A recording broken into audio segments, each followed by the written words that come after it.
ஜாதக பலன்கள் 3 வகைப்படும். பொதுவான பலன்கள், ராசி மட்டும் வச்சுக்கிட்டு சொல்கிறது பொதுவான பலன்கள். ஜாதக கட்டங்கள், திசாபுத்தி அந்தரங்கள் என்று பாரம்பரிய வழியில் சொல்வது 2வது நிலை.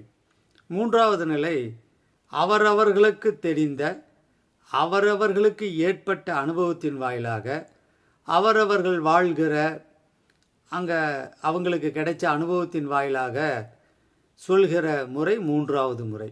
அப்போது இதில் எது சிறந்த முறை அப்படின்னா, ஒரு ஜாதகத்துக்கு பலன் சொல்கிற பொழுது ஆதிபத்திய பலன், கிரகம் நின்றவர், சேர்ந்தவர், சாரம் கொடுத்தவர், வீடு தந்தவர், பகை நீசம் அஸ்தங்கம், திரிசூனியம், யோகி அவயோகி, வக்ரம், சட்டாட்டகம், நவாம்சம், திசாபுத்தி, கோச்சாரம் என்று கலந்து சொல்வது